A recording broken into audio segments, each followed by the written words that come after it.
শুভ নবমীর শুভেচ্ছা সবাইকে। নবমীর সন্ধ্যায় ঠাকুর দেখতে বেরিয়ে গেছি। আজকেই শেষ ঠাকুর দেখা।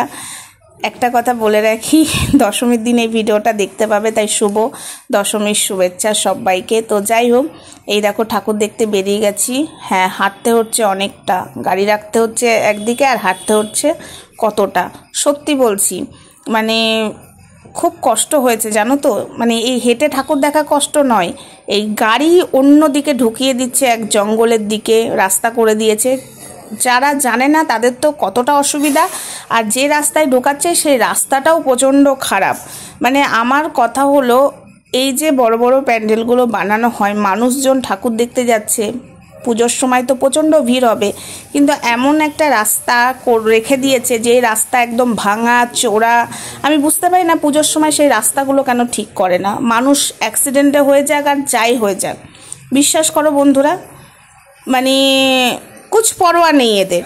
এটা আমি বলতে এই কারণেই বাধ্য হলাম, কুছ পরোয়া নেই, কিন্তু মানুষের অসুবিধা প্রচণ্ড করছে। মানে এত বড় বড় চওড়া চওড়া রোড, সেই রোড সব জায়গা মানে আটকে রাখছে। সব জায়গা রোডগুলোই যদি, মেন রোডগুলো যদি আটকে রাখে, কোন পাড়ার গলিতে ঢুকিয়ে দিচ্ছে, কোন জঙ্গলের গলিতে রাস্তা দেখিয়ে দিচ্ছে। মানে গাড়ি রাখারও এক ঠিকঠাক জায়গা নেই। এদিকে গাড়ির পার্কিং টাকা দাও করে যাচ্ছে, কিন্তু রাখার জায়গা ঠিকঠাক নেই। অনেকের গাড়ি ভেঙেও যাচ্ছে, তার দায়িত্বটা কে নেবে না, কিন্তু পার্কিংয়ের বেলায় টাকা নিয়ে নিচ্ছে। তো যাই হোক, আমি এবার বলতে বাধ্য হচ্ছে এই কারণেই, তোমরা ঠাকুর দেখো আর আমার কিছু কথা শোনো। এটা হলো ফুলজোর, ঠিক আছে, ফুলজোরের ঠাকুর। তোমরা দেখো আর আমি কিছু কথা বলি। তার আগে বলি, হাই ফ্রেন্ডস, সোমা ওয়ার্ল্ডে তোমাদেরকে অনেক অনেক স্বাগত আর অনেক অনেক ভালোবাসা। চলে এসছে আবারও আর একটা ভিডিও নিয়ে তোমাদের সামনে। মানে আমি এটা বলতে চাই, আমি এটা সরকারের কাছে এই কথাটা যেন পৌঁছায়, আমাদের পশ্চিমবাংলা সরকারের কাছে যেন এই কথাটা পৌঁছায়, যে এই যে রাস্তাগুলো, ঠিক আছে, যেভাবে খারাপ, মানুষজনকে হ্যারাসমেন্ট করা হচ্ছে। সত্যি বলছি, মেন রোডগুলো একটা ধারে মানুষজন দেখুক আর আরেকটা দিক দিয়ে যানবাহন যাওয়ার ব্যবস্থা করে দেখ, সেটা করছে না। কোথায় ভাঙা চোরা গলিতে ঢুকিয়ে দিচ্ছে, গাড়ি পাল্টি খাচ্ছে, মোটরসাইকেল থেকে পড়ে যাচ্ছে, মানুষের হাত পা ভেঙে যাচ্ছে। মানে কি আর বলবো, অনেকে হয়তো সেই রাস্তাগুলোই চেনে না, জঙ্গলের দিকে ঢুকিয়ে দিচ্ছে। মানে মানুষের বিপদ হতেই পারে, ঠিক আছে। এইগুলো প্লিজ পাবলিকের সাথে না করাটাই ভালো। ঠাকুর দেখতে যাচ্ছে মানুষ, একটা দিক বন্ধ রাখা হোক আর একটা দিক খোলা হোক। সব রাস্তায় যদি বন্ধ করে দেওয়া হয়, তাহলে মানুষজন যাবে কি করে? একটুখানি এটা বোঝা উচিত, ঠিক আছে। এটা না বুঝে যে এইভাবে মানুষকে হ্যারাসমেন্ট করা হচ্ছে, সত্যি বলছি ভীষণ। আর ঠিক আছে, রাস্তায় যেই রাস্তায় পাঠিয়ে দেওয়া হচ্ছে, যে জানে যে ওই রাস্তা দিয়ে মানুষজনকে যেতে হবে, তাহলে সেই রাস্তাগুলো ঠিক করা হোক। সেই রাস্তাগুলো অর্ধেক করে ভাঙা, মানে জল পড়লে হাঁটুর ওপরে অবধি জল উঠে যাচ্ছে, মানে গাঠা, গাড়ির চাকা ঢুকে যাচ্ছে, ঠিক আছে। মানে সেই চাকা তুলতে গিয়ে পেছন দিকে 10 জনকে ঠেলতে হচ্ছে। তাহলে সেই রাস্তাগুলো এরকম কেন করা আছে? সেই রাস্তা দিয়ে যদি মানুষ যায়, তাহলে সেই রাস্তাটা ঠিক করতে হবে আগে, নাই মেন রোডটা একদিক ছেড়ে দিতে হবে আর একদিক ফাঁকা রাখতে হবে। সেটা কেন করছে না? এইভাবে মানুষজনকে হ্যারাসমেন্ট করবে, কেউ মারা যাচ্ছে, কারোর অ্যাক্সিডেন্ট হচ্ছে, এর দায়টা কে নেবে? এর দায়টা কি নেবে? কেউ না, নেবে না। কিন্তু মানুষজনকে একদম হ্যারাসমেন্ট করতে হবে, মানুষজনকে মানে যাচ্ছে তাই করে। আমি বলতে বাধ্য হচ্ছি, বিশ্বাস করো বন্ধুরা, এটা নিয়ে আমি বলতে বাধ্যই হচ্ছি। তো যাই হোক, কথা বলতে বলতে অনেকটাই চলে এলাম। এটা হলো আরা শঙ্করপুর, জগন্নাথের, পুরীর জগন্নাথের মন্দির করেছে। তোমরা দেখো, আমার কথাগুলোও শোনো, বিশ্বাস করো বন্ধুরা। তারপরে আরও একটা কথা, এর থেকে বিশাল বড় বড় প্যান্ডেল বানিয়েছে, সেখানে দড়ি দিয়ে আটকাচ্ছে না, জায়গায় জায়গায় দড়ি দিয়ে আটকিয়ে মানুষকে, মানে দড়িটা যখন খুলছে হেলামেলা করে ঠেলে ঢুকে যাচ্ছে। মানে সামনের কেউ পড়ে যাক আর পেছনের কেউ পড়ে যাক, তাকে পা দিয়ে চলে যাচ্ছে। তার হাত পা ভাঙলো না কি ভাঙলো সেটা দেখার মানে দায়িত্ব কারণ নেই, কিন্তু ওই রকম করে দড়ি দিয়ে বেঁধে দিচ্ছে। অন্য জায়গায় যেরকম দড়ি দিয়ে বাঁধছে না, কিন্তু প্রচুর ভিড়, কিন্তু নিজের মতো যাচ্ছে, কি সুন্দর বেরিয়ে আসছে। দড়ি দিয়ে বাঁধার কি আছে? একটা মণ্ডপে ঢুকতে গেলে 4 জায়গায় যদি দড়ি দিয়ে বাঁধে, তাহলে পেছনের মানুষগুলো হুমড়িয়ে ঢুকে যাচ্ছে, সামনের মানুষগুলো পড়ে যাচ্ছে, বা পেছনের মানুষও পড়ে যাচ্ছে। এগুলো কি ধরনের, মানে বুঝতে পারছি না। এটা মানে ক্যামেরাতে দেখানো হচ্ছে না আমাদের এখানে ভিড় হয়েছে, ভিড় তো সব জায়গাতেই হচ্ছে, কিন্তু মানুষের যে ক্ষতি হচ্ছে, এই ক্ষতিপূরণটা কি কেউ দেবে? দেবে না।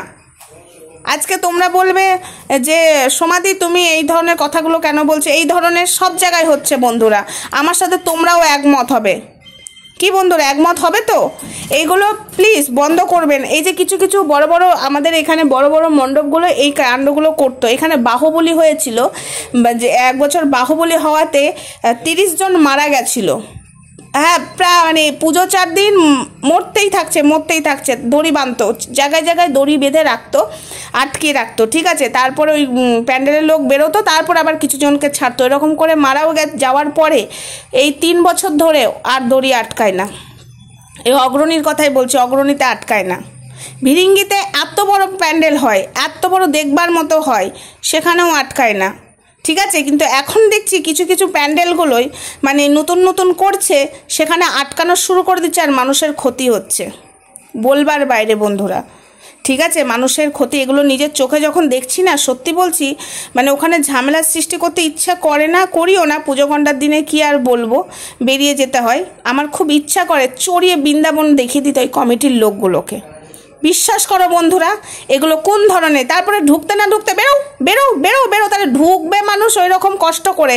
আরে ভাই 1 সেকেন্ডও দেখতেও তোমরা দিচ্ছ না, বেরো, বাঁশি বাজাতে লেগেছো, ওইখান থেকে ঢোকো আর বেরো। তাহলে কি দেখবে তোমাদের প্যান্ডেলে, কি দেখবে? ঠাকুরকে একটু প্রণাম করতেও দিচ্ছে না। প্রণাম করতে গেলে লাঠির ডান্ডা দেখাচ্ছে। একটা বয়স্ক মহিলাকে তো মারলই। আমি তো এখানে বন্ধুরা বিশ্বাস করো যেই করেছে বেরোনো, দাঁড়াও তো, লাইন দিয়ে ঢুকেছি, দেখবো তারপরে বেরোবো, দেখবার জন্যই ঢুকেছি, পয়সা খরচা করেই এসেছি। সত্যি বলছি বন্ধুরা, বিশ্বাস করো খুব খারাপ এই পুজো গণ্ডার দিনে আমার মানে এই কথাগুলো বলতে ভীষণ খারাপ লাগছে, কিন্তু এই খারাপগুলো জনগণের সাথেই হচ্ছে।